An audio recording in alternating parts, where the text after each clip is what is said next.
What's up, everybody? Thank you so much for listening. I wanted to put this in the top of the show. Make sure you subscribe on Patreon, patreon.com/Brennan Tassif. Check out the merch store at brennantcomedy.com to get your ex-drinking buddy merch. Subscribe, rate, and review wherever you listen to podcasts. And I hope you enjoy the episode. Grab me a beer and grab him a coke. We about to sit for an hour, bullshit and tell jokes. And please don't mix it up, cause he done sobered up. Brandon T Comedy on your social media feeds. And Brandon Tassif is your ex-drinking buddy. Brandon Tassif is your ex-drinking buddy. Brandon Tassif is your ex-drinking buddy. Brandon Tassif is your ex-drinking buddy. What's up, everybody? Welcome into another edition of Brennan Tassif is your ex-drinking buddy. There's going to be a graphic there. I'm your host, Brennan Tassif. If you're new to the show, quick rundown of the show. I used to be everyone's favorite drinking buddy. It was my favorite thing to do, hang out with friends, get drunk, do drugs, get in all sorts of trouble, and then reminisce about those crazy stories. I am sober now, but that is still one of my favorite things to do, hang out and reminisce about the crazy old days. Most weeks I will be joined by a guest. This week is no exception. All the way from down the street in New York City, Carly Polistina. Hello. What's up? Not much. How's it going? Good. You're now the second person to do the in-home studio. It's been a very interesting ride, but I appreciate you coming all the way out. Yeah, it was a long 10-minute walk. Yeah. I forgot that you live right down the street, and so I texted you, and I was like, I hope she's on time. Like, comics are notoriously late. I was like, fuck. And then I went downstairs to smoke, and literally right at 10:59, you were walking up like, hey. And I was like, oh, yeah, she lives down the street. It's true. I also have a way of, I like being exactly on time because I never want to be too early. So I'll show up to somewhere like over half an hour early, and I'll just walk in circles till it's an appropriate time. Anxiety. It's crippling. It's so crippling. Ta-da! But now I'm on time for this exciting podcast. I'm very excited. Plug everything up front. Your social media, anything you got coming up, because I know you also act and do all the fun stuff. So let everybody know where they can find you. That is true. You can find me at Carly Polistina on all of the things. It's just Polistina. Because people will say Palestino for no reason. It's not Palestino. Almost a force of habit. It really is. I triple checked it like 3 times, and then when you came in, I asked you. I was like, Tina, and you were like, yeah. Exactly. It's Polistina, and that's it everywhere. And then I do a lot of like impression videos and stuff too. And then I also co-host a podcast called GPS, and we have a live show coming up at Westside Comedy Club on May 1st, and that's monthly every Monday. So let's be a bang up time. What's GPS about? GPS is a social navigation podcast where my friend and we just talk about different social situations and how one would navigate them. Oh, so kind of like this. Yeah, similar. With stories about social situations? Yes, exactly. So on this show, they normally go terribly, terribly wrong or incredibly well. I have noticed doing this, and it's a bit you've heard a million times on stage, but like in AA, people always go, oh, my worst day sober is better than my best day drunk. And I always think, what a bunch of losers. Like, I had great days drunk. But in doing the show now for years and having over almost 200 guests on, I realized, oh, when I tell people drinking stories or drug stories, it's almost always negative. Yeah. Like, I was like, oh, maybe they're right in AA. Like, maybe it is bad to drink all the time. I wanted to ask you, because you had an interesting trajectory to how we met. We met at Drew Tessier, friend of the show's open mics. And it's weird because I've invited some of those comics on to do the show, and some of them are like, oh, I have like a real job. Like, I can't do the show. And then I invited you, and you were like, hell yeah, I'm super, let's do it. Let's rock and roll. So how did you get into comedy? Because on stage you talk a lot about your acting school and stuff like that, which I want to get into because it's hilarious. But how did you even get to stand-up? I got to stand-up because back in acting school, like I'm a pretty awkward gal in, I think, a fun way. I don't think that's surprising. You're like, yeah, I'm pretty awkward as you like play with the mic cord and like look down at your feet. No, you not at all. Me never. It's actually funny because people hear me talk about it on stage and it's like, oh, but you seem pretty like confident up there, and then they'll see me do real life and they're like, oh, you're exactly who you say you are. I'm like, yeah, like I don't know what part of this you thought I was making up. It's the best, especially if you get on stage with confidence and people, because you know you have to have stage presence. Yeah. And so you do that, and then like I always get off stage and I go stand in a corner, or I'll go outside and smoke by myself, and people are always like, you seem like your stage presence is so like and I go, yeah, that's That's the micro. That's the state. That's that. Like Yeah. in real life, and it's even on the podcast. I've gotten comfortable with it. But in real life social situations, I just sit. I go to the stand constantly. Just sit alone at the bar. If like none of my close friends are there, I just sit by myself and drink water, hoping to God someone I know walks in, or else I'm like, I should move back. I should quit. Like this is bad. Yeah. But I just don't like. I don't like doing that. So you moved to. Are you from New York? I'm from outside of New York. So I was in I grew up in Portchester and then we moved to Greenwich. So that's kind of which is like Westchester and Connecticut. But like all right. So you've yeah. always been a Northeast gal, as it were. Northeast gal through and through. So- Awkward gal, Northeast gal. I'm just a gal in all senses of the term. Not a spinster. We've learned this. Actually You're aging out of your spinsterhood. yeah, this is my final year of spinsterhood. Go see Carly live, and she will tell you all about spinsterhood. That's true. You're I can bringing tell it you back. all about it. It's you.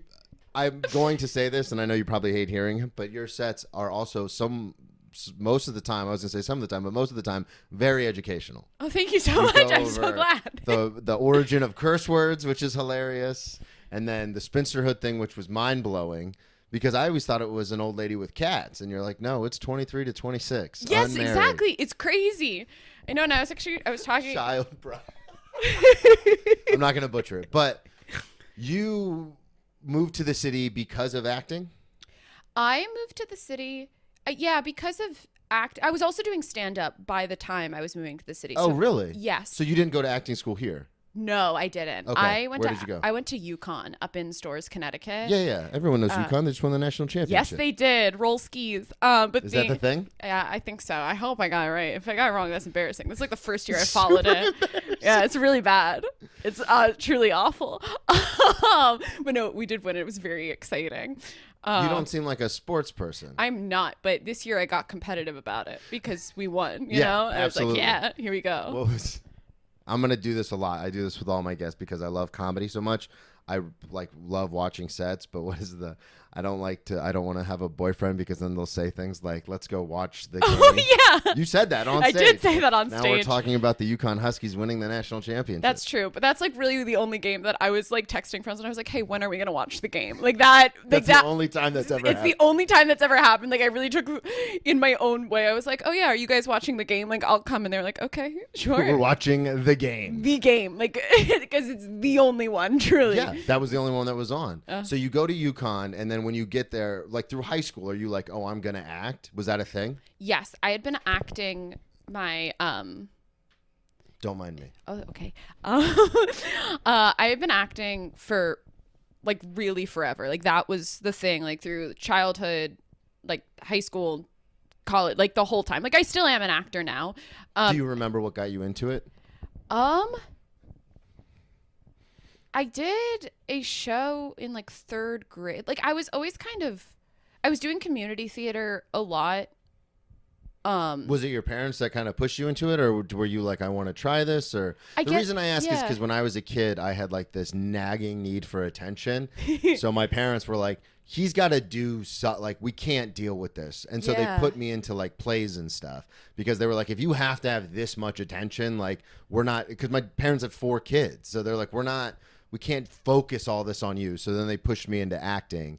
And it's interesting. I've talked about it before, but doing that in Florida, nobody cares once you hit like 23. But then I moved to New York and I go, oh, yes, I'm a stage actor. Like I have a history in stage acting. Because New York is one of the only places in the world where you could have done something as a child and then you use it as a credit moving forward. Yeah, no, exactly. And it's like, as a kid, it really wasn't my parents pushing me into it. It was literally just in the slew of like signing, like being like, you know, just do this play. Why not? Like I did the Nutcracker at SUNY Purchase for a while. And like, I'm not a good dancer. I should never, no one should let me.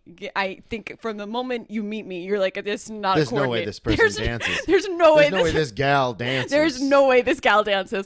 But I did, like I danced for, danced, air quotes important, for like a while.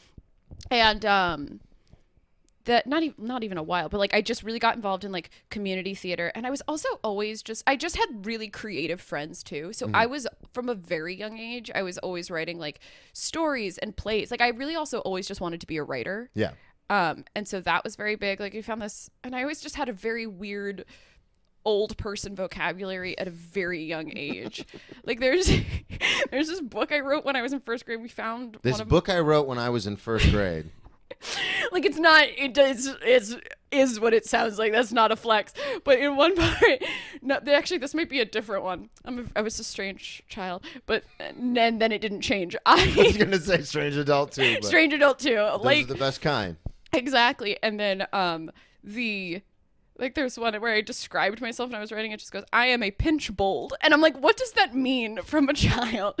But I think that's fair. But yeah, I think I got in with community theater. I was always writing plays and stuff and like forcing my family and friends to be in them. And my friends were also in them and doing plays. And then also I was always just listening to like audiobooks and stuff.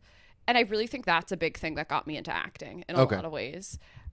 Just because like hearing the stories and listening to the characters and kind of experiencing more of that world is what got me into, like, I really think that's what started me in it, because it never came from being like, oh, like I want to try this or I want to be like on screen, because I wasn't really allowed to like watch most TV. You were like, not? No. Okay. Strict parents? Yes, but the thing is, like, I don't know, I've realized more, they won't think they're strict, and I didn't really think they were that strict at the time, but it's more looking back, it's like, oh no, they were strict, I just wasn't cool, you know? Like, I think that. Trust me, I know exactly what you mean. Through most of high school, I was like straight edge. And so I never did anything. So like I remember, because I'm, like I said, one of four, and everyone else in my family is super popular. Like my older brother, his nickname was like Massive Tassive. Like he was the fucking man. And then my older sister is very, very pretty, and my twin sister was like a lot of fun, and she's also very pretty, so they always had so many friends. And I remember them like literally like yelling at my parents, like, why can't I stay out later? This is crazy. Like, I'm gonna be 18 next year and I have to be home at midnight. And I just remember being in my room thinking, like, why would you, like, playing video games, like, why would you want to stay out till midnight? That's so stupid. Who stays out till midnight? Because like I never even thought about it. And then so same kind of thing was, I guess at that point, because me and my twin are the youngest, at that point, like my parents had laxed on the rules, but I just didn't find any reason to take advantage, if not try to manipulate the rules, because I was like, oh, I don't do any of this stuff anyway. So it's a very similar thing where people are like, God, your parents were so strict. And I was just like not to me, but in general, where it's like, oh, you could only stay out till 10. And it's like, yeah, but I never stayed out till 10. Like, yeah, exactly. Like, why would I be out that late? Like, that's dangerous. The only time it bit me in the butt was prom, because, and this wasn't even a thing, because I still at that point wasn't drinking. So I remember I went to a hotel party for prom with my date at the time, and I was just like, okay, guys, gotta go. And they're like, it's 10:30. I go, yeah, she has to be home by 11. Like, and I can't drive after 11 because I was young for my grade. I was like, I'm 16. I'm not allowed to be out past 11. That's what it says on the license. And they were like, are you fucking nerd? And that was my prom experience. Went to prom, went to the hotel party for like 20 minutes, and then left.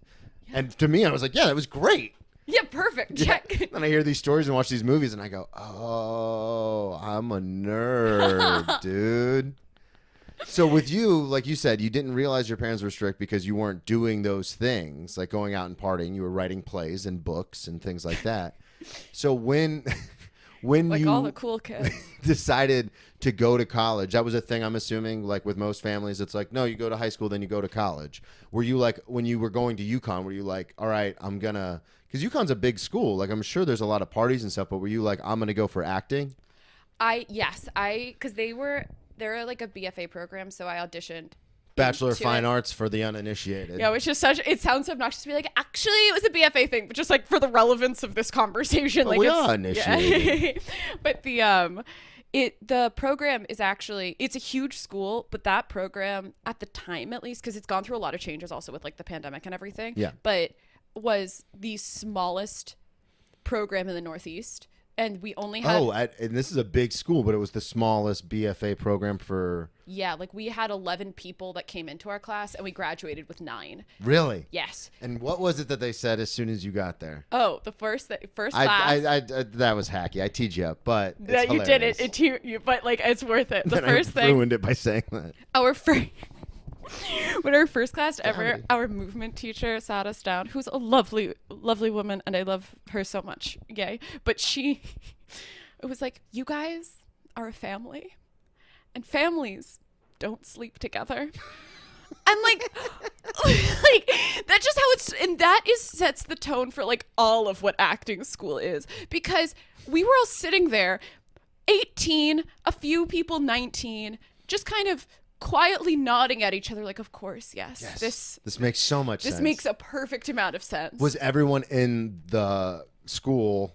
It's so weird to have 11 kids in the whole school, because obviously in college you have there's the university, and then you have subsets, which are the schools. Yeah. And then you have the majors within those schools. So is everyone in the BFA program similar to you in the sense of the anxiety and kind of the like nerdiness, for lack of a better term, or are there some people there who are like the disturbed like artists? We definitely have this, it goes across, like there's definitely a lot of the disturbed artists. There were definitely, and I loved everyone who was there, but like there were everything from like the disturbed artists to the people who were like very much like, no, I'm doing college and I'm doing college right. Okay, so there were people in the school that were like, no, we're here to fuck shit up. Exactly. And I also think the theater department itself, because it was like 9 in my class. I think there were, by the time people dropped and everything, so it was 9 in mine, like 11 in the year above me. And so it ended up being like 50 actors, and then there are like the directors and the tech people. So it ends up being pretty big, but the party stayed very insular, but they did a lot. So it was a very unique and not an experience that I think most of like the university had. Yeah. And you could still go seek that if you wanted to. I didn't even know how to begin seeking it if I would have wanted to try. So yeah, let's talk about it. So yeah. when have you partied at all once you get to college? Have you like drank and like gone out, or are you very much like haven't even experienced any of that? Oh, I definitely have. There are definitely a selection of nights where I'm like, ooh, and by a selection I mean several. Well, that's another sneaky thing too, is a lot of people think like they look at, because I was a chameleon in high school because I didn't have a lot of friends. So like some days I would hang out with like, because I was in IB, which is like a very high level program. So sometimes I'd hang out with like all the smart kids. Yeah. And then sometimes I'd hang out with the football players. And then sometimes I'd hang out with like the stoner skater kids. And so it was like this weird eclectic group. And I noticed that like some of the smart like bookworm kids got down. Yeah. Because they didn't know how to like get this stress out from like, oh my God, my life is ruined if I get a B. So then once they discovered drinking and drugs, they were like, oh, this is the only way I can let go. So that's why I'm curious, because, and I'm sure in a lot of people's heads is there's the trope and the stereotype of like, oh, you know, we gotta go rehearse, we gotta go do this, and you were like, no, that's not actually how that works. No, it's not. Like I never did like drugs or anything, and that's just me, but like just about everyone in art school does, which I don't think comes as a surprise. But also as far as like the party scene goes, like it was insane. Like theater parties got so intense. We had a party themed anything for money, where the seniors that year, to like raise money for their showcase, they print out fake bills with their faces on it, and the idea is that you spend the night, like they also, I forget how they actually end up raising real money in any way, but there's like a way, but you would just go around paying people to do things with the fake money. And it's exactly what it sounds Not like. illegal if it's fake money. It's not illegal if it's fake money. But yeah, so that's just like a little example of like things that when would did happen. it start? When did you start drinking? You said in high school, obviously. So when, like freshman year, senior year, like when did that? Oh, I actually didn't drink in high school. I started drinking in college. Okay, so were you going to any of the high school theater parties, or was that something that all happened in college? I went to the high school theater parties, and there I decidedly didn't drink. I actually had like a group chat of people that were like, oh my God, so cool, we're gonna go and not drink. Like we actually, when I say a group chat, I mean we made a Facebook group. You can say it. Yeah. It's a safe space. And it was titled "Cause We Don't Be Drinking," and that's what it was called? Yeah. Oh my God, that's the name of the episode.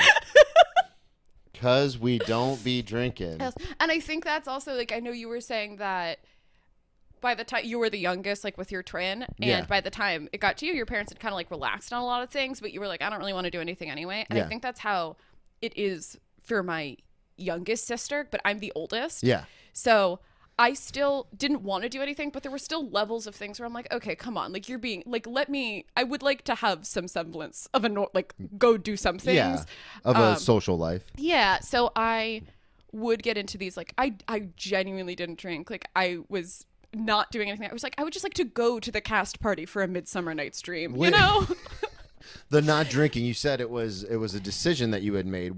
Was that for any particular reason? I was so anxious about breaking like any rule ever, Okay. because also not only about like my parents finding out, but just on the baseline of like I only saw it in me getting arrested. Like I didn't see a night going forward and being like, well, I'm arrested now. Can't go to college. I failed. Oh, it's so funny you say that, because I've brought it up on the show a bunch, but because I've been arrested 8 times. So the first time you get arrested, you're like, my life is over. Like, this is it. A Shawshank Redemption. Here we go. I'm Andy Dufresne. And then the second and third time, you're kind of like, I've been through this before, so I'm not as scared. The fourth and on, you're just like, yeah, come on, let's go. Let's get this over with. Like, lock it up. Let's go. Come on. And so that's always interesting to me, because if you don't break the barrier of getting arrested a bunch, it's very easy to be like, there's nothing I can do to put myself in that position. Like, I cannot do that. Like, that's so bad.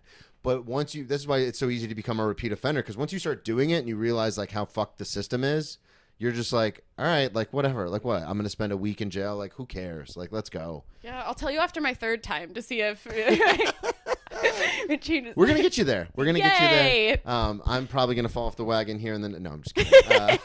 So you decidedly don't drink at these parties because we don't be drinking. Because we don't be drinking. It was a really cool group of people. But we lost some people along the way. Oh yeah, they decided. Oh, I be drinking. I be drinking.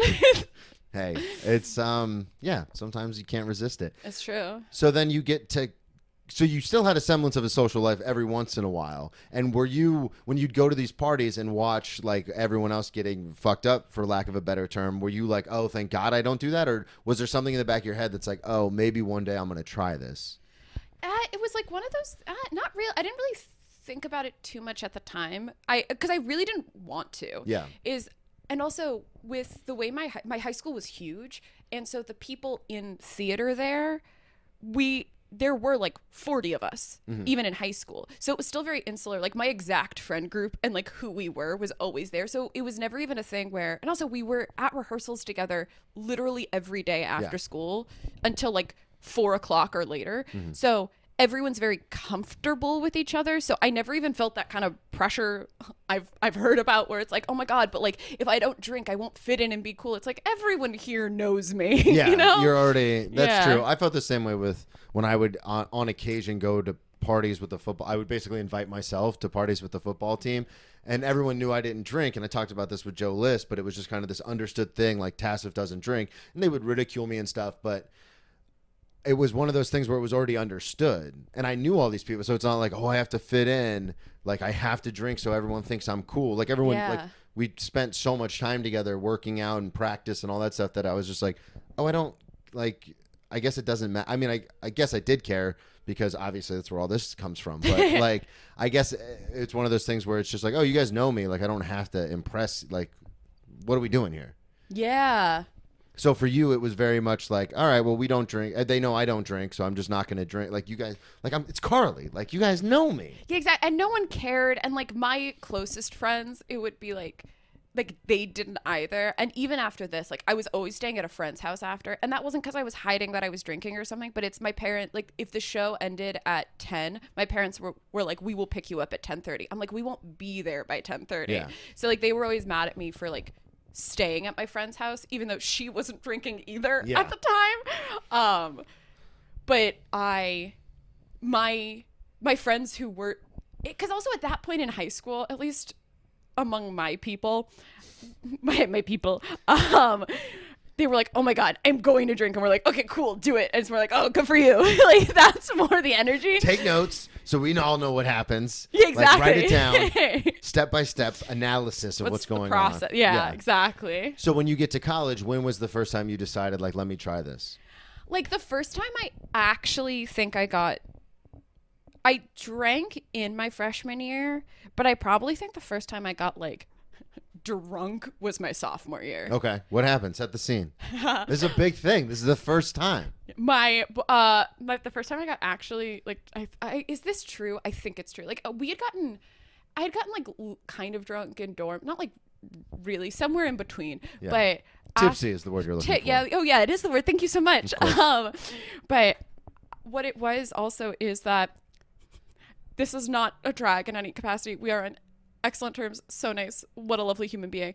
I dated the same guy for 3 years, and we broke up right after winter break of my sophomore year Of college. of college. So you dated senior year into college. Junior year into college, because it's like halfway and halfway. Oh, that's so sweet. Yeah, it was great. Did he go to UConn as well? He did go to UConn as well. Okay. And Makes it easy. Yeah, it does. Nice. Did he go to UConn because of you? No. And I would like to make that so abundantly clear. Tell them. So clear. He did not, because I even was like, do not go to this school because I'm going here. Don't do that. That's dumb. And he was like, Oh, it's a great school. So, I mean. no, exactly. And he was like, yeah, no, I won't. That's not why it's happening. And I was like, you sure? And he was like, it's not. And I was like, that's relieving. Because also, personally, I don't think emotionally I could have taken that pressure as a human being. Obviously, he knows that. So even if he did, he's not going to tell you. That's true. That's a fair point. No, he's really like such a nice person. But we broke up then because we were just like, what are we doing? Like, we were 20 and people were like, oh, are you guys gonna get married? And it was like, that's too southern for me. I can't do that. Like, no. And so I think then was really a moment of being like, oh my God, I've just been in this like very steady, very normal relationship. Like, I just want to do like the quote unquote wild thing while like I'm here, you know? You saying that is hilarious. I know. You do not come across as a wild thing person. It is true. I know. I get chaotic though. I have my chaotic moments. Chaotic evil or chaotic good? I think I'm chaotic. I think I'm chaotic good with like flares of chaotic evil where it's like, Okay. ooh. So chaotic neutral. Yeah. All right. Yeah. It's actually a kind of a perfect chaotic neutral where like I'll lean in like, ooh. That's where the red hair comes from. Exactly. So, sophomore year, you break up with your boyfriend, and then how long after until you're like, we're getting fucked up tonight? It was literally, I think, The day? the first. No. That would have been awesome. That would have been crazy. Where it's like, let's go. You hang up the phone and you're like, well, cat's out of the bag now. Here we We're go. done. Actually, the way we broke up was we planned the day we were going to break up. This should tell you how. Okay, here we go. We were like, okay, because really there was not a single thing wrong, but it was just a thing where we were like, oh, we should probably like at least spend Experience. spend a year where we're not with each other. And so we were So it was like, completely amicable. it was like 100% amicable. We hung out that entire day, and we were like, okay, so on this date, that will be the last day we are dating. And I got like dinner with his parents that night. It was the worst. Like, what a weird decision. Or the best. Or the best. I mean, to be honest with you, I had a similar experience, not to the T, but with me and my ex-fiance, because I just couldn't stop drinking. And we both she came to the conclusion where she was like, listen, this would work and everything would be great. The first year we dated when you were sober, everything was fantastic. And, you know, we are planning on getting married, but if you can't stop drinking, then I can't be here. Mm-hmm. So it was one of those things where it wasn't like a drop down, drag out fight. It wasn't like this big thing. I just was very sick and I just could not get better.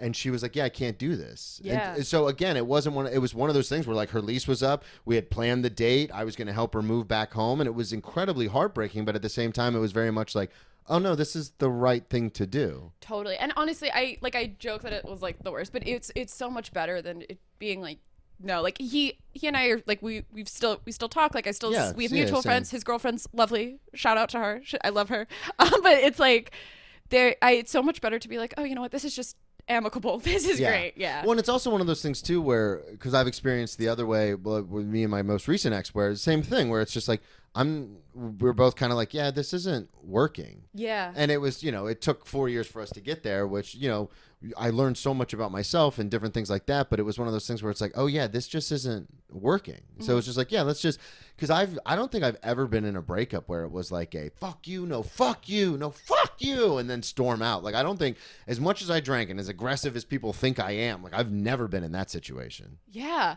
I don't think I've ever been in that situation either. Shocking. So you do the date. Uh-huh. And then you get dinner with the family, and then you decide this is over. And then how much longer until the epic party? It was probably like 1 week, and then we were back at school. And then I just remember I love how I can get up, and you're just like, because you're so you're just zoned in. You're like, no, I'm not. Like, you're not getting me. I think it was because it was maybe it was right before we broke up because it was planned. This is not interesting. I don't really remember the first time I got really drunk, but I do think it was like around this time. Yeah. In sophomore Do you remember year. the part? Do you remember any of it? I do. It was at this house because we had like people who lived in these houses off campus, and then it was at Dad House, which later became Mom House because 3 of the guys from the acting department lived there, and then later me and 2 of my friends took it over, and we called it Mom House / secondary. Because we're a family. Because we're a family. Yeah, and then I just remember, like, really, I just remember getting really drunk at it. I don't remember. Was it a conscious decision? Were you like, I'm going to get drunk? Or were you like, oh, I'll have a drink, and then that turned into... I think it was more of just like it was more of a going along with the ending, the relationship, or like with that ending. Yeah. I think it was just an increasing level of being like, okay, we're gonna let go at a certain point, or we will forever regret that we didn't have a point in our life where we were just like, fuck it, you know? Yeah, no. Who are you talking to? Exactly. That's all of my 20s, and yeah, the whole decade was me being like, fuck it, I'm in my 20s. No, exactly. And I really think that's what it was. Like, it was less of a and I do think there was more of an incline, which is why it's hard to be like, oh, this point, because I know I like drank sometimes freshman year, but I think the moment of like finally being like, fine, like was then where it was like, you know what, if we're gonna I would so much rather have events and mistakes I talk about now, or like have happen, like it would be more of a mistake to do nothing. Yeah, in the end, all you have are your stories. Yeah, exactly. And I think so it's again hard to be like, oh yeah, and this is what happened. So it was more of a like, I've consumed more than I have previously done. I suppose this is something that I do now sometimes. And it's also funny, like, getting into it a bit, not like later than other people, because also the bad part about it, I will say, is that you don't know your own limits as well as other people do. Yeah. Like, they're 21 and you're like, but it's legal now. And they're like, yeah, but we figured this out earlier. Years ago. You're in the bathroom, like, throwing up, and they go, Carly, couldn't you have tried it at least a little in high school? Couldn't you have practiced? Like, that would be way more convenient for us. Being at home, drinking by yourself, and they go, what are you doing? Like, do you have a problem? And you go, no, I'm practicing. I'm taking my notes. I'm figuring it out. I'm just trying to Leave figure me out to my process. Just figuring out how to do this. No, it was really a thing where I was just like, listen, we just have to figure out how to like let go and be normal. Because I know how I have it in my brain that I could have just like not and be like, no, it'll be fine this whole time. And I'm like, no, I think it's better that we're like, it gets messy, and then we can unmessy it, you know? Yeah, because and it's also one of those things too where I've met people. Like doing the show, I've invited people on and they go, I've never drank before, which kudos to them. I couldn't imagine a life not doing that. But at the same time, like, I have a friend who is not a friend, but someone I kind of know who has a very popular podcast, and they always end it the same way. They ask, okay, what advice would you give to your 16-year-old self? And in my head, when I first heard that question, I was always like, I would always, like, if I was ever on the show, I know what I'd say. I'd say, don't drink, don't ever drink, because it just destroyed my life, almost killed me. But then the more I thought about it, I was like, that's not, like, all of my material comes from, as a storyteller, comes from getting in those situations. So like I wouldn't have 90% of my set if I didn't ever drink. So it's like then I wouldn't have ever even done comedy. So it's like one of those things where it's like, no, like if we're going to go, like let's fucking go. And that's what you experience a little later, but you still got there. Yeah, exactly. And I totally agree where it's like everything you do kind of makes you who you are. And it like, yes, within reason, and like don't like, but I think that don't murder people. Don't murder. Don't be like, may as well. Like, but then I'll get that first jail time at least. Yeah. Then I'm on to 2 and 3. Yay. Well, with that amount of jail time, you can skip 2 and 3. Oh, thank goodness. Phew. But doing 5 years for accidental manslaughter, you level up. You like exactly. You're like a Mewtwo at that point. You're like a TikTok. No, I don't want to say that. We hate TikTok here. We hate TikTok here. No, I'm just kidding. It's just so confusing with the algorithm. I have friends that post stuff and then they get hundreds of thousands of followers, and I'm like, I post stuff constantly and have like 12. Like, what's happening? It makes no sense. The algorithm makes literally zero sense. So we're getting off track. Oh, yes. Let's focus. So then you start drinking, and then this becomes a normal thing. And when does stand-up come into play? Because you said you started before you moved to New York. So do you start doing comedy while you're in acting school? Yes, I did. Okay. I don't really count it as my official start. Yeah. Because really what happened was I was in acting school. Oh yeah, and that's I was in school for acting. I was also like writing a lot, and then Old habits die hard. old habits die hard. I know. I was like, I'm gonna double major in English, and they're like, you have literally not a second of time in your schedule. And I was like, I'm gonna minor in English, and they were like, fine. And I was in like I people just kept telling my friends because I really was in college when John Mulaney was like very big. Like I think his second special. John Mulaney, Yeah, new like, in town. Yeah, like he's still John Mulaney and he's like huge, but that I remember starting to hear about him in high school, and then in college it felt like everyone was talking about him all the time, and I had a lot of friends who were always like, oh my god, like John Mulaney. We started talking about Dimitri Martin.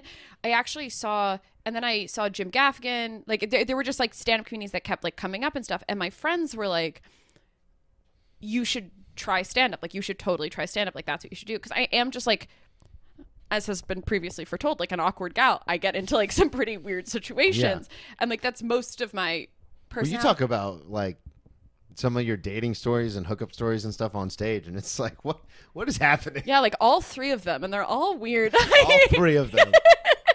The Shakespeare one got me though. Oh my god, I know. When someone DM'd you about Shakespeare and your friends are like, no, he's trying to like get back together with you, and you're like, wait, how is that? How do you put that with that? Like, how do those things combine? I don't even know. But it's really crazy. But the whatchamacallit. Oh, I was but they were like, you should try stand up, and I Were you listening, because you mentioned Jim Gaffigan, John Mulaney, these were all really big, obviously huge comics, but were you listening to them as a fan, or were your friends listening going, you should try this? I was listening as a fan. Like I started getting, like they started listening to it, and then they were like, oh, Carly, you should watch this. And I was like, oh, sure. Like okay. I like fitting in. And so for us, it was Dane Cook. When Harmful Swallowed came out, this was back when you would burn CDs, when I was in high school, and everyone burned it and would pass it around in high school. And that was like the thing. But I've been in love with comedy since I was 12, so I knew about it before everyone else. But what happened with your friends happened very similarly with like a lot of people I knew in high school when Dane released his first album. Was everyone was like, what? Like, have you heard this? And it kind of like spread like wildfire. So for you guys, it was Mulaney and Gaffigan and those people, and you're like, oh, let's check it out. And then what pushed you to be like, okay, I'm going to do it? Because your friends can say whatever they want, but ultimately it's you who has to get on stage. That is true. And I think it's a thing where it was like always, I started kind of just like writing jokes and stuff down, but I was terrified to do them in person. But then we have this thing in finals week where we had this called like Night of Theater, where everyone in the department, like we take one of the studios, and it's basically just like a talent show / party where everyone just performs whatever they want. And so I was like, fine, I'm going to try stand up. Like I'm going to do it, okay. Biting the bullet. Like we're going to try it. And I was like, to the guy who was like hosting the night, he was a senior who was stoned. And I was like, I am so nervous. Do not put me at the end. And he was like, nah, yeah, I won't do it. Yeah. Like, I got you. Like, it's totally fine. I was like almost like dead last. And I was like, oh my God. But then it went like, why were you, just because you were so scared you didn't want to sit with that feeling? Yeah, I didn't want to sit with that feeling, and I also wanted it to be something where it was like, great, awesome, I went, and now someone doing something better, hooray! Give people the rest of the night to like forget. The old bait and switch. Exactly. I went up, but hey, look at that. And look over there, thank you so much. But then it like went, I'm sure like it didn't go like that well, but like also it's such a supportive room. I was gonna say, were all your friends there? Was everyone like, exactly? Hell yeah. Like I know everyone in the room, so it was like I love that. It's like, and by I love that, I mean like for you, I love that for you in the moment. But it's people actually make their start in comedy doing that, like doing bringer shows and just bringing all their friends. Sometimes they'll get years in and they've never actually like bombed because they don't do they just do bringer shows and bring all their friends because they have a very supportive community. And to me, that's hilarious because they don't know what real bombing feels like. And it's like, oh, this is going to destroy you. Like this is going to break you.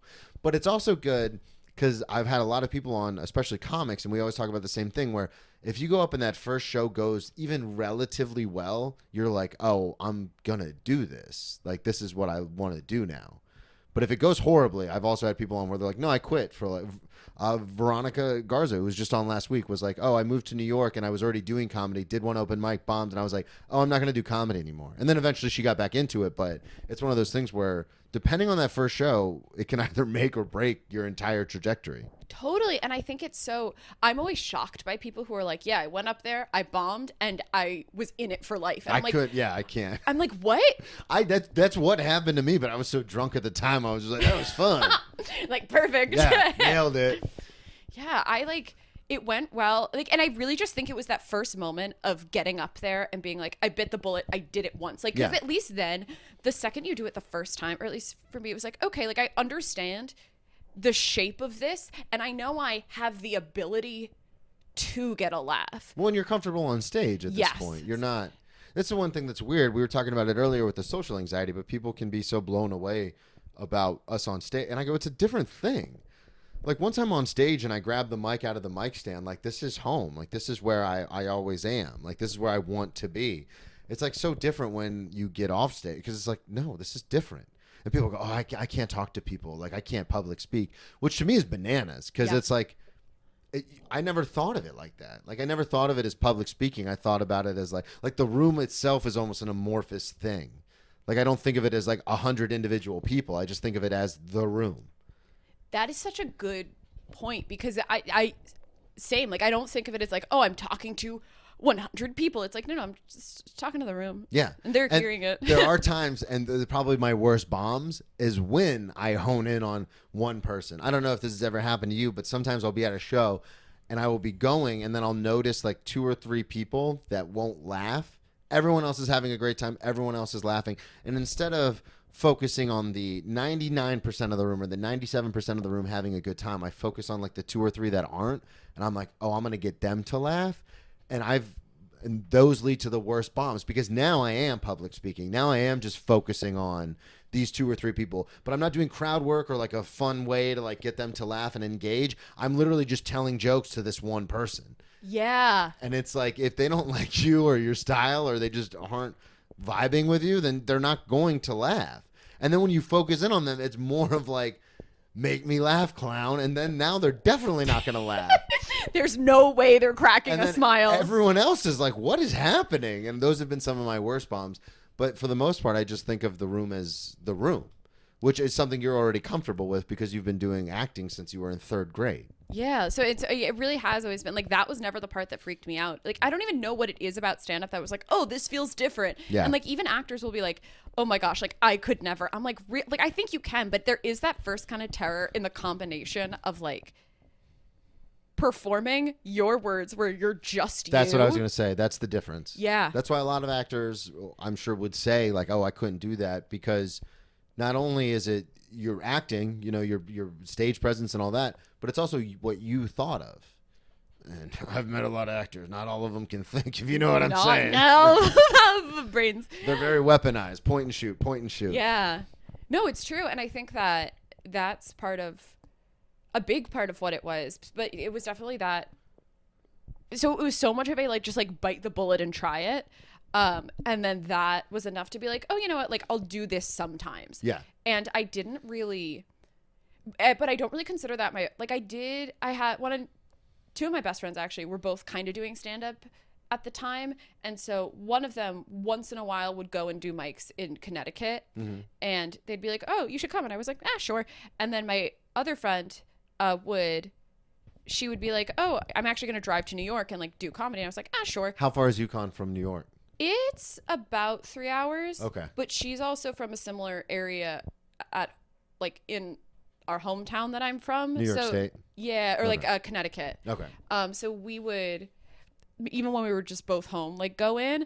And I remember one of the first mics in the city I ever went to. This was either the first or the second. But again, this is like before I officially consider that I like started doing comedy. She was you're different than me. I got on stage drunk in 2009 and I was like, I've been doing it for like 12 years. There's year breaks in between and massive time off and, you know, obviously drugs, arrests, rehabs. But I'm just like, no, I've been doing comedy for like almost 15 years now. Everything. People are like, why aren't you better? Well, you should be a lot better. You should be way better. Everything in it is just like, no, I've been gathering material. Yeah. That's what it all counts. It all counts. Yeah. So you're driving in, and what were you gonna say? The second mic. Oh, it's like one of the earliest mics I did was actually a Laughing Buddha mic. What year was this? 2018. Might have been 18. Okay. That sounds right. See, I don't just listen. I listen. You listen. I'm tracking. Sorry. Echolocating. Like a bat, you know? I was gonna say dolphin, but yeah. Do dolphins echolocate? Yeah, there was literally a video game called Echo about a dolphin. Oh, that's fun. Yeah, it was on Sega Genesis before your time. God, I'm so old. All right, second mic in the city. Oh, From a Laughing Buddha. Oh, and you know what? It had to have been 2018 actually, because sorry. Whatever it was, I was 20. Yes, so it had to actually have been like 2017 or 2018. And my friend's driving us in, and she's my age, but she's like, I was like, are they going to card us here? And she's like, no, they never card me. But I look so young. Yeah. Like I know. When you said you were aging out of spinsterhood, when you first told that joke, I was like, there's no way you're 26. Yeah. I was like, I thought you were like 20. Yeah. I get that a lot. I was doing a comedy show on Saturday in, like out of town, and I was flex. truly not, I promise. But I was walking in, and because it was part of this like contest thing, and I didn't have my like festival badge out, and I walked over, and then I was like, oh sorry, and I took the badge out for the festival. He was like, oh wait, you're in the festival? I was about to card you, like to not let me into the comedy club. Wow. But back then, you can imagine I was 20, and I'm like, I looked even younger. Yeah. So I'm like, you're with me. They're gonna card you. And she's like, no, they won't. We got there. Of course, immediately they're like, okay, can we see some IDs before you go downstairs? And we both just like looked at each other and did some of the most progressive gaslighting I've ever done in my life. Which was, we were both just like, we don't drive. Why would we have identification on us? That's crazy. Why would we have IDs? And the guy was like, well, no, you have to have IDs. And we're like, we don't. We've never. Why would we ever carry identification? And we could. Oh, you said you were on vacation? No, like we were like, we wouldn't carry IDs because we were New Yorkers. Well, okay, that's who what would you never. were trying. Yeah. And then we talked enough circles around him that he eventually got so confused that he was like, okay, fine, I can't give you alcohol. And we're like, that's fine. And then we just Why talked our way just downstairs. say we're comics? We're coming to do the show. Because they weren't even letting comics downstairs without an ID for some reason. Like, it was something weird. So we were like... Well, if they get raided, they're going to be in trouble. That's true. So, yeah, we really... Luckily, they didn't get in trouble. Yeah. But, yeah, that was, like, probably one of the first few mics I did in the city. Just out here gaslighting. Yeah. How did it go? How did the mic go in the city? Oh, I remember that one being fun. Like, the ones I did in the city were early on. Like, I just got lucky because either they were... Like, I got a few laughs, and I was like, oh, okay, cool. Like, these are good. Yeah. Or they were ones where they, just got off the rails. yes. And it was kind It's of always nice. fun to see you go off the rails. Exactly. And it's like watching people who were just up there talking about some of, like, the most hateful stuff you've ever heard. Yeah. And it was just such a reassuring moment of, like, well, you know what? Like, if they're doing it, I can do it You'd too. be shocked how many people say that on this show. Where the first time they try comedy is they go to an open mic and they go, well, if this fucking person's doing it, Yeah. there's no way I can't. I'm funnier than all of these people. I've had people say that. They've gone to open mics and been like, I'm funnier than all of these people. And I'm like, all right, well, that's ballsy. But Like, okay, that's brave. yeah. I think this may have been genuine. She knows I'm like such a big fan of her. She was just on our show, and I think I've like fangirled over her way too much. Who is this? Maggie Lally. Okay. One of the first open mics I ever did was at Otto Shrunken Head. And this was back, again, pre me counting that I've started comedy. Yeah. And I was there, and it was me. Like, there were like 5 women at this open mic. And this guy gets up. And That's a lot. yeah. Like, literally. I'm not even being sarcastic. Yeah, For a New York open mic, that's a lot. And this guy recognized that. He gets up, and he's like, oh, shit. I didn't think there were going to be this many women here. I can't tell any of my jokes. What? I've been counting, actually. I've gotten that about 5 times at different open mics. Are you serious? Yeah. Yep. Wow. 100. They're like, oh, wait, there are women here. I can't tell my jokes. And I'm like so new. I'm like the most new. I'm still like, The newest, yeah. The newest I could be. She got up and spent her entire set absolutely Destroying destroying Thank God. him. It was the bet. And she's like, like, and now looking back, she was just like, I can't tell a single one of my jokes. Like, I can't do it. Like, now look, like, I see what she like did. Yeah. But then I was like, that's the coolest thing I've ever seen. And she had everyone just like dying. And I think that's a big thing. I was like, that was awesome. And Yeah. I'm still here. So like that was such a like moment where I'm like, wow, that was so cool. So that was like one of the pivotal moments in comedy for you. That was like a Yes. turning point. That made it just like, because if it had just been that guy, I'd be like, well, this is kind of all around depressing. But like, Yeah. she was the first person that I met in comedy or just saw that I was like, you're awesome. Yeah. Cool. Awesome people exist here. It's always cool when you meet those people in person because Yeah. obviously with Netflix, especially now, you can see them on TV whenever you'd like. But when you actually meet them in person, and then the coolest thing is that they're even like, there's some comics that I've met here, and some of them can be, they're not the nicest people off stage, and for good reason. They're Yeah. busy. They're huge. They don't have time to waste on, basically people they see as open micers. Even though I would argue that that's not what I am, but that's okay. But it's interesting because some of them are the opposite. Some of them are so cool. Like obviously I've talked about it ad nauseum, but I had Joe List on, and I remember going to the mic that Wednesday. And like 4 people came up. They go, how the fuck did you get Joe List on? Like, this is insane. I go, I don't know. I'm a comic. He's a comic. We're both sober. We had stuff in common. He's a cool guy. And like, just said he would come up. Like I don't, and it's that moving to New York, we were talking about it earlier, but there's so many times where I'm like, oh, I need to quit and go home. Like, this is not going to happen. And then moments like that happen and you go, oh no, I'm in it. I'm one of them. Like, I'm in the gang. Like, I'm a New York comic. And it's bananas. So that was probably one of the moments where you realized that, like, oh, I'm here. I'm doing it. That was definitely a moment. Well, because that was, again, still kind of before I was like, okay, like, I'm doing comedy. Yeah. It was more like, because comedy was also something that because I was always I did improv, like, all through high school and everything. Like, I was goes always, without saying. like, obviously. Like, I always loved improv. I loved comedy. And I had like teachers, both like from high school and professors from college, that were like, you should do comedy. Like, that's your way into like just the, like, as an avenue arts, to do acting and stuff. They were like, that doesn't mean you can't do the other stuff, but focus here because like that will be a better way in for you. Since the one person show, I've actually gotten the reverse where people go, Really? This is what you're supposed to do. This. Because the people who came out and saw the show, some of them are very good friends of mine who are big comics, and they saw the show and they go, no, this is your thing. And I go, but I want to do comedy. They go, fuck this. This is what you're supposed to do, which is awesome because it's all about, it's still comedy. It's just not traditional stand-up, but it's still comedic in what it is. But it's also one of those things like you're saying with acting where you're like, no, but I want to act. And they go, no, fuck that. Do this. Yeah. It was the same thing where they're like, no, fuck stand-up. Like, you need to be doing this. And I was like, but I don't wanna. This isn't what I came here for. But it's weird.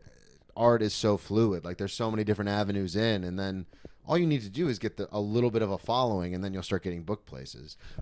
It's funny. I have hosted another podcast, The Power of How, with Matt Fulcheron and Daniel Torado, who are both fantastic comics, and they knew it back in the before social media times, when they were like, oh no, you just had to be funny, and then people would pass you, and you'd be at clubs, and that's what your career was.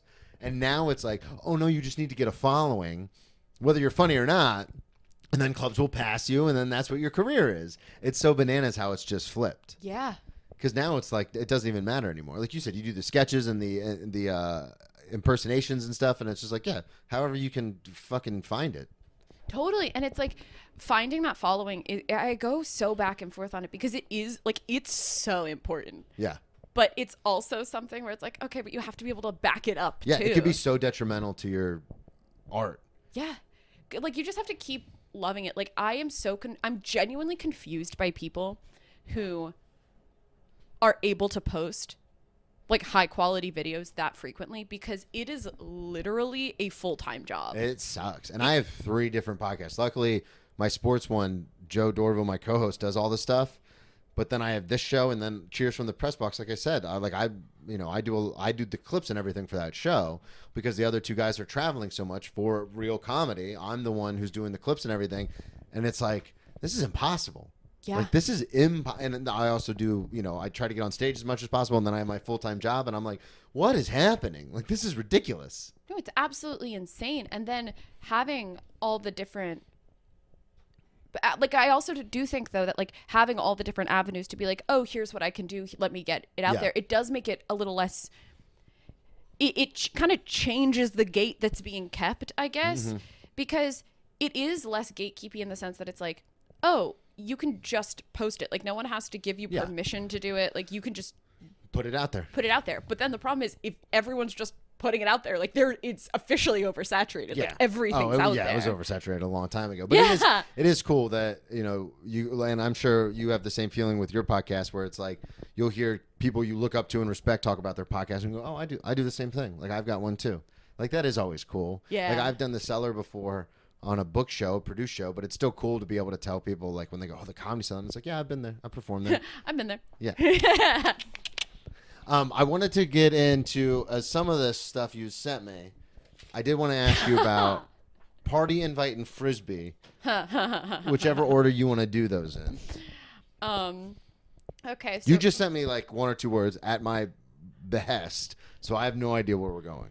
Okay. So the Frisbee party is maybe my favorite party I've ever been to in my whole entire life. Okay. When was this? Set the table. This was my junior year of college. It was one of my very good friends from improv, from my improv team. His ultimate Frisbee team was having a formal, which is a sentence as cool as it can get. As it can get. And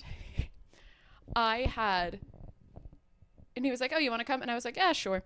And I had callbacks the next day for like the next semester of shows, so I like couldn't drink at this party. But so it's like, okay, so like what are we gonna do here? Because also this is a situation where it's like, oh, I know truly only him, and like I've not even seen these other people before. So, but the thing is, so like I can either be socially awkward or I joke about it on stage, but it really is true. Like I will really go forward without a plan because I think it's far more fun where it's like, oh, you know what, like let's just very chaotically lean in. Yeah. And so we spent just about the entire night with him pointing out random people at the party who telling me their names, and then I would go up to them and pretend to know them and see how long I could get them to talk to me, like thinking they knew me. John, it's me, Carly, from class. No, like literally exactly, but it would be like, oh my God, so crazy to see you. And 99.9% of everyone was like, oh my God. Yeah. It's college. Nobody has any idea. No one knows. So the thing is, like, my friend would tell me, like, oh yeah, like she's a this major. And I was like, no, I was in I think I was in your like communications class. She was like, oh my God, with that professor? I was like, yes, that professor. Oh, they were the worst. It's like, oh my God, I know. Totally. And so like we would just have really long conversations. The only person. There was only one Who was like, no, you're not. And what's so funny is I had actually in real life seen her before. Oh, really? Yes. And that was the one who was like, we don't know each other? Because she was in the arts building as well. And like all the arts programs are super small, but she was photography, but it's all like in the same building. Yeah. So I was like, oh my God, we had that class together. She's like, no, we didn't. My classes have like 5 people in them. And I was like, you're right. Actually, in truth, I've seen you around the arts building. So I am sorry about that. That's on me. That one's my fault. It's a pleasure to meet you, for real. I'll see you around. I'm definitely going to see you around. That's for sure. I'll see you all around. In the building. Yeah. But that was... Just watching you from the shadows. Just lurking, And then there was something weird where, like, he was... I don't want to out too much of his drama, but... Well, I was going to say, how long did people actually... So that's the thing, too, in real life, you can really get people... Because, especially in Florida, between doing comedy, working at 2 popular restaurants, and then going... to like because the gym I went to had like 12 locations, so I would go to different ones all the time. So people constantly would be like, oh my God, I know you from somewhere. And I'd be like, listen, there's a whole list of places you could know me from, but I would just go with it because I just assumed like, yeah, I've run into this person before. And then when I was drinking, I would try the flip of that. Like when I would try to flirt with a girl, I'd be like, oh my God, I know you from, and they go, no, you don't. And I'd be like, no, the gym. And they go, nope, home gym, don't go out, nope. And I'd be like, all right, cool, bye. Cool. That's so funny that it like didn't work so. Like just immediately. Wow. But I was also like 310 pounds at the time, and like reeking of booze. So you just stumble up to someone and you're like, hey, I know you. And they go, no, you don't. Absolutely don't. I really think I am anonymous enough looking that like people forget me who I am constantly, which is not actually a great thing if somebody... Well, I don't think you're that I mean, you've got the hair. I know, but you would be yo, shocked. Hey, yo, Red.